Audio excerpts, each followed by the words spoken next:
Tuhan Yesus nggak akan berhenti berbuat baik kepadamu. Amin. Boleh tengok kanan kirinya, bilang Tuhan pasti berbuat baik kepada kita. Amin. Kasih tahu di sore hari ini ada kebaikan Tuhan di tempat ini. Amin. Puji Tuhan, haleluya.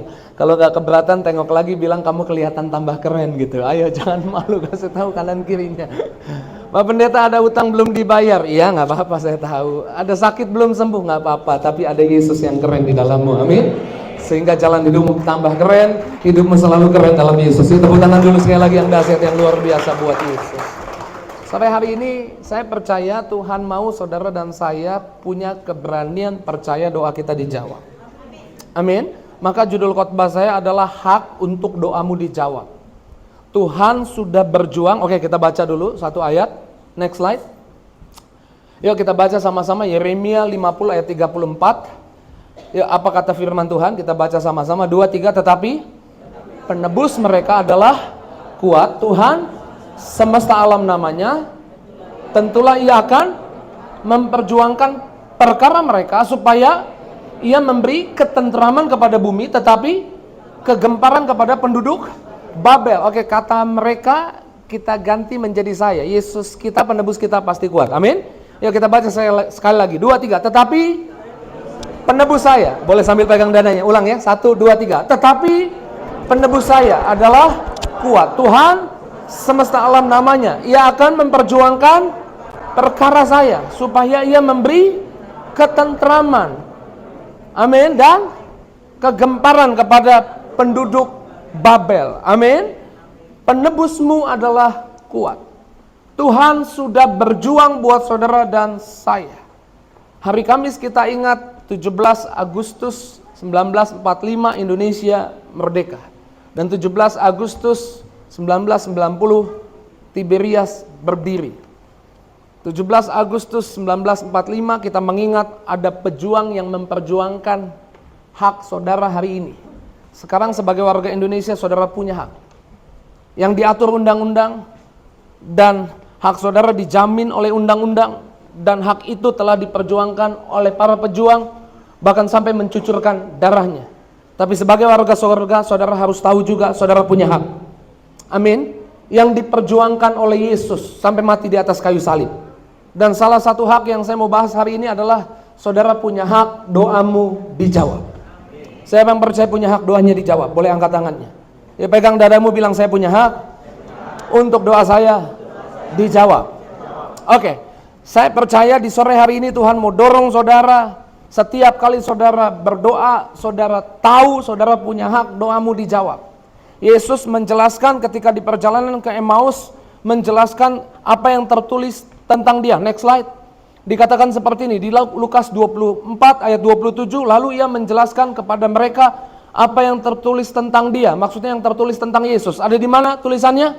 Di seluruh kitab suci. Mulai dari kitab Musa, Kejadian, Keluaran, Imamat, Ulangan, Bilangan, di sana ada cerita tentang Yesus. Dan segala kitab nabi-nabi. Di kitab Yosua ada gambaran nubuatan tentang Yesus. Di kitab Yesaya ada cerita tentang Yesus. Di kitab Yeremia ada cerita tentang Yesus. Di kitab Daniel ada cerita tentang Yesus. Dan saya mau bahas tentang Yeremia 32. Saudara boleh buka di Alkitab saudara, subjudulnya apa di sana? Kalau nggak salah, pembelian ladang sebagai jaminan keselamatan bagi Yehuda. Judulnya begitu kalau nggak salah. LAI memberi judul Yeremia 32, oke, boleh dibuka Alkitabnya, Alkitabnya. Pembelian ladang sebagai jaminan keselamatan Yehuda. Oke, kita akan belajar dari Yeremia 32. Di sana ada janji Tuhan supaya hari ini setiap kali saudara berdiri dan berdoa, percaya doamu dijawab.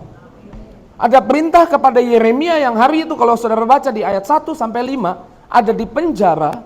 Tapi firman Tuhan tidak bisa dibatasi. Firman itu masuk sekalipun Yeremia ada dalam penjara. Ada sebuah perintah. Di ayat 6 dikatakan, maka berfirmanlah Tuhan. Ayat 7 berkata ini. Ayat 7 yang tadi udah. Yeremia 32 ayat 7, oke. Sesungguhnya Hanamael anak Salum pamanmu akan datang kepadamu dengan usul apa? Belilah ladangku yang di Anatot itu, sebab engkaulah yang punya hak tebus untuk membelinya. Jadi ada sebuah perintah dari Tuhan kepada Yeremia, beli tanah di Anatot dan engkau yang punya hak tebus untuk membelinya. Hanya engkau yang punya hak tebus untuk membelinya. Oke, sama-sama kita sepakat di kitab Yeremia ini ada gambaran tentang apa yang Yesus kerjakan buat saudara dan saya. Amin. Tadi kita baca di Lukas 24 ayat 27 bahwa di kitab nabi-nabi ada cerita tentang Yesus. Ada cerita tentang apa yang Yesus perbuat buat saudara dan saya. Belilah ladangku di Anatot. Kalau saudara selidiki Alkitab, Anatot bahasa aslinya boleh ditampilkan Anatot. Bahasa aslinya, translationnya dibaca sama Anatot. Artinya apa di sana? Answer to prayer. Artinya doa yang Yeremia diperintah Tuhan. Hanya Yeremia yang bisa beli tempat yang namanya doa yang dijawab.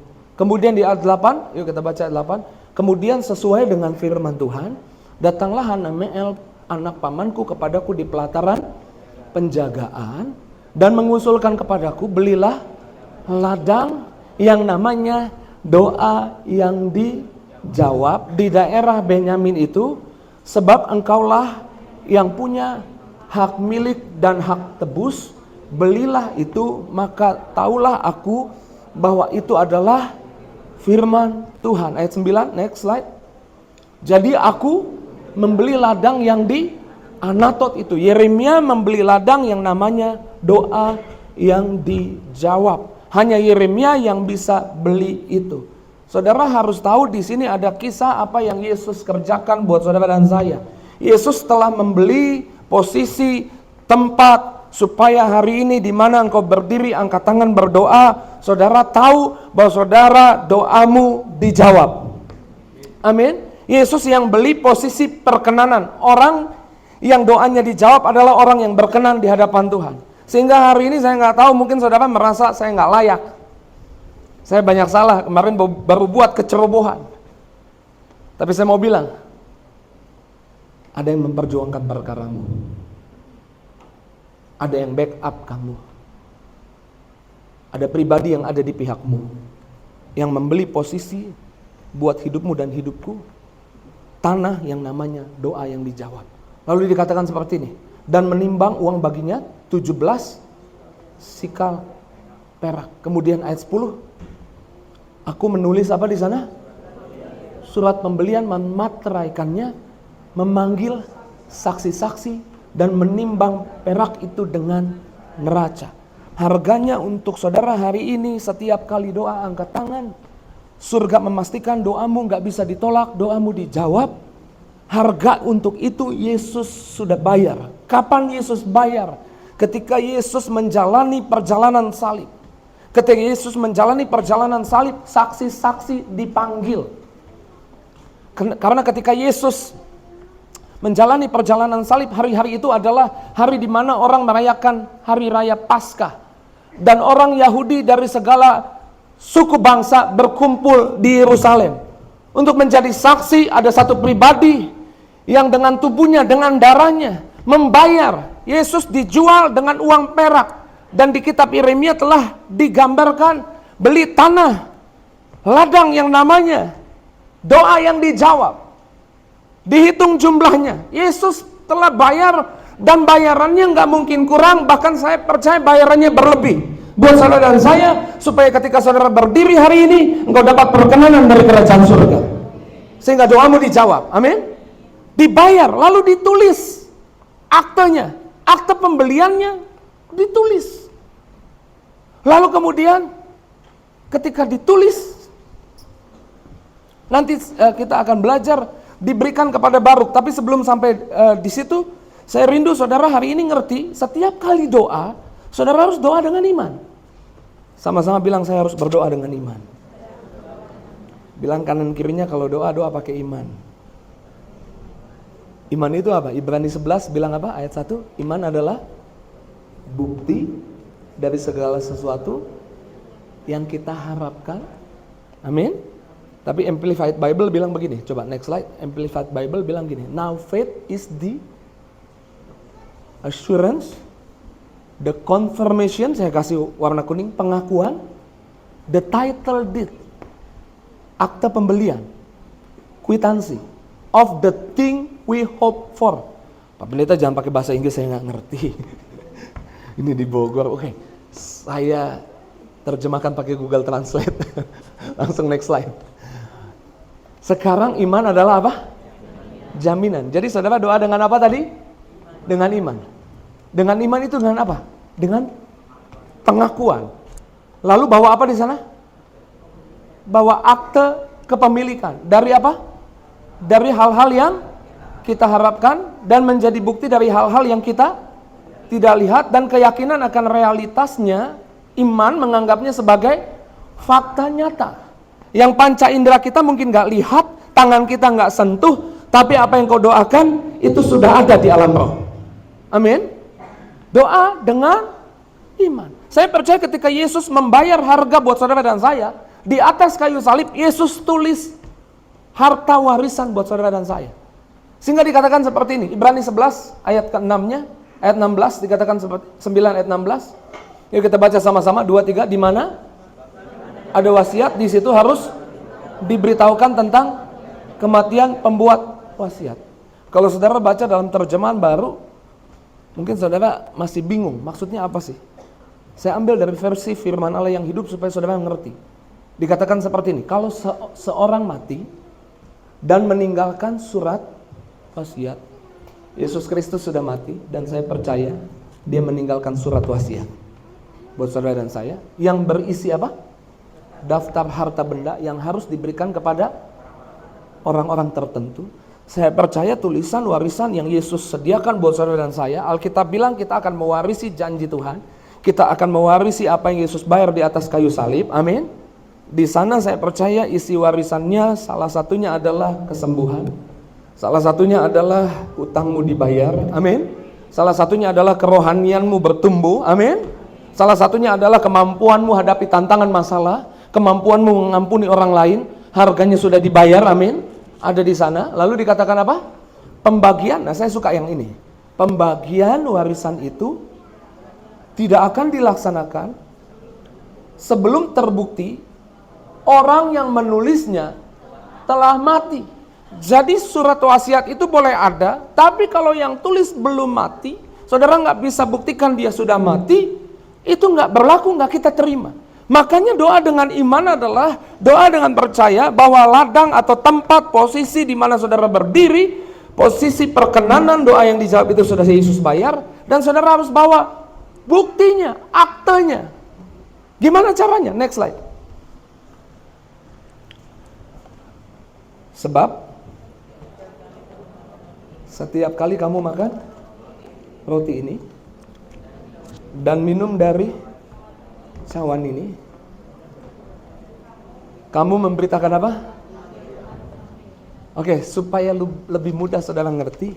Sebab setiap kali saudara perjamuan kudus, next slide, saudara sedang bawa kwitansi jawaban doa. Kembali kepada iman yang tadi, Ibrani 11 ayat 1, Amplified Bible, bahasa Indonesia. Sekarang iman adalah jaminan.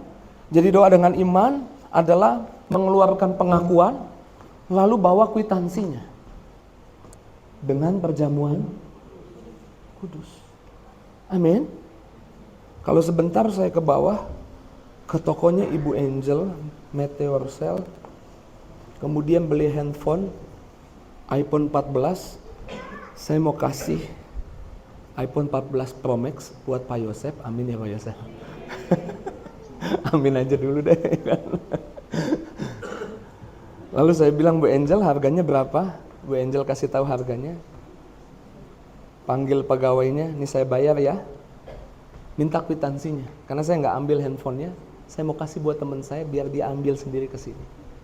Lalu saya bilang sama Pak Yosef, Pak Yosef, ada hadiah buat Pak Yosef. Ini hadiahnya. Saya kasih kwitansinya. Dia datang ke tokonya Bu Angel. Kemudian Bu Angelnya lagi nggak ada, yang ada pegawainya. Pegawainya nggak tahu transaksi saya sama Ibu Angel. Tapi waktu pegawainya lihat kwitansinya, pegawainya nggak bisa harus kasih iPhone 14 Pro Max. Amin. Harus kasih, nggak bisa ditahan.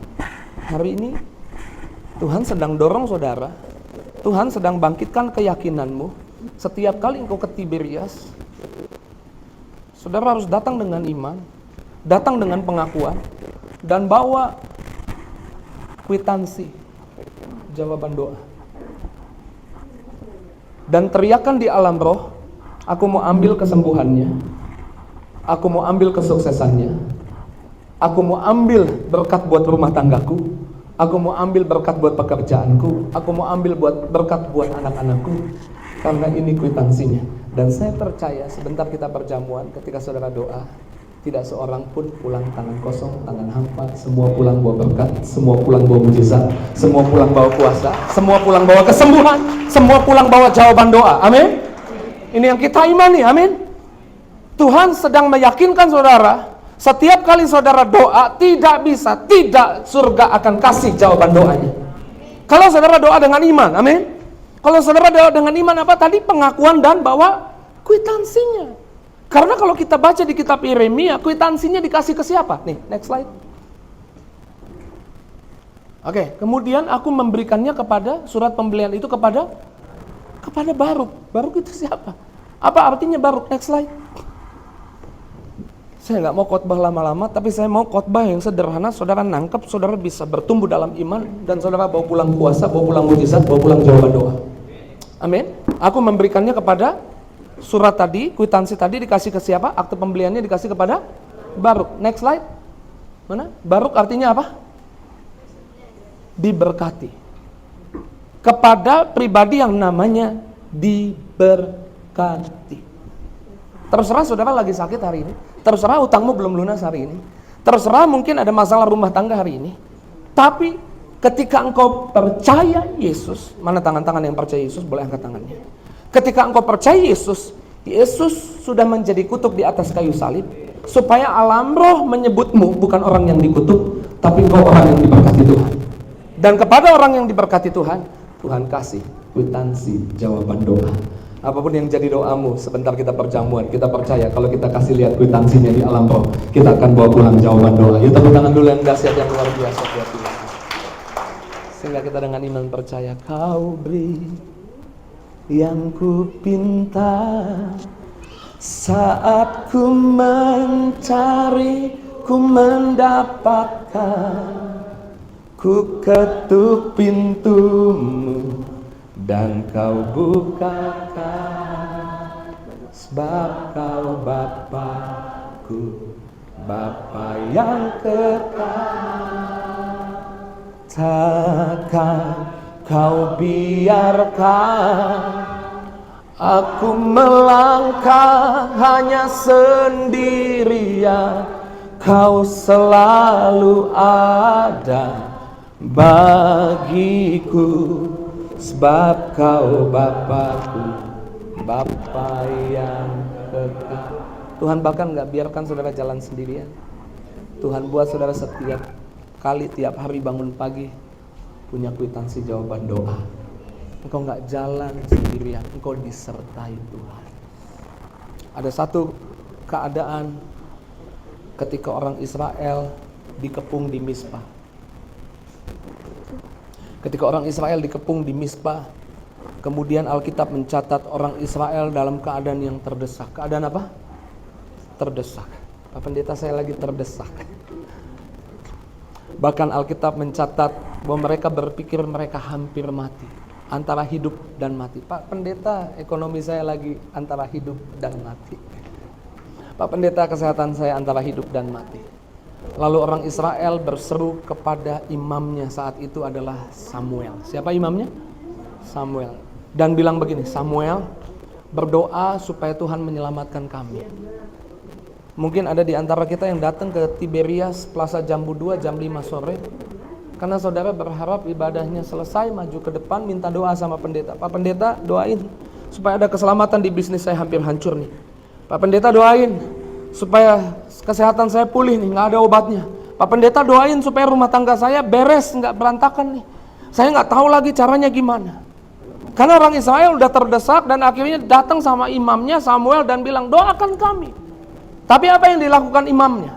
Yuk kita lihat 1 Samuel 7 ayatnya yang ke-9 dikatakan apa? Sesudah itu Samuel ngapain? Mengambil seekor anak domba yang menyusu, lalu mempersembahkan seluruhnya kepada Tuhan sebagai korban bakaran. Yang Samuel lakukan bukan berdoa. Yang Samuel lakukan ambil anak domba yang masih menyusu, anak domba yang masih innocent, anak domba yang tidak bersalah, yang masih suci, masih belum ada cacat celah. Yesus ketika diperhadapkan di pengadilan, pemimpin pemerintahan zaman itu bahkan cuci tangan dan bilang, aku gak temukan kesalahan pada orang ini. Tapi dia dikorbankan karena dia anak domba yang innocent, yang tidak bersalah. Korban bakaran di perjanjian lama, korban sajian di perjanjian lama, setiap korban di kitab imamat adalah nubuatan tentang apa yang Yesus kerjakan di atas kayu salib. Dan hari ini saudara, Tuhan mau saudara mengingat korban Yesus dengan cara, setiap kali kamu ingat aku udah mati bagimu, ambil roti, ambil anggur. Perjamuan kudus. Yang Samuel lakukan, nubuatan tentang perjamuan kudus. Ketika perjamuan kudus, berikutnya apa yang terjadi? Dan ketika, yuk kita baca sama-sama. Dan ketika Samuel berseru kepada Tuhan bagi orang Israel, maka Tuhan apa? Saya nggak tahu masalahmu apa, lagi terdesak, lagi kejepit keadaannya. Sebentar kita perjamuan. Ini mau ikut perjamuan semua kan? Selesai perjamuan, berikutnya yang terjadi apa? Sama-sama bilang, maka Tuhan. Oke, sebentar kita akan perjamuan, berikutnya yang terjadi apa? Sama-sama bilang, ketika saya berseru, berdoa, maka Tuhan jawab doa saya. Selesai perjamuan, saya percaya kita bukan orang yang hidup dari apa kata orang, bukan hidup dari logika, bukan hidup dari apa kata dunia, tapi kita hidup dari janji Tuhan. Sebentar kita perjamuan, kita mau imani. Selesai perjamuan, apa saja yang kita doakan, kita terima jawaban doa. Pulang dari tempat ini bawa mujizat, bawa kuasa, bawa berkat dari Tuhan. Amin. Dengan iman percaya, apapun masalah kita, apapun tantangan dalam hidup kita, ini yang kita percaya Tuhan sedang dorong kita. Sama-sama bilang, saya punya penebus yang sudah memperjuangkan perkara saya, supaya saya punya hak hari ini sebagai warga surga. Doa saya dijawab. Siapa yang imannya dikuatkan lewat kebenaran firman Tuhan ini, boleh angkat tangannya. Dan saya mau tanya, siapa yang punya iman? Sebentar perjamuan dan kita doa kita pasti dijawab. Boleh angkat tangannya. Jadilah sesuai imanmu, jadilah sesuai imanmu, jadilah sesuai imanmu. Percaya, pulang bawa jawaban doa. Haleluya. Yuk tepuk tangan sekali lagi yang dahsyat, yang luar biasa buat kita.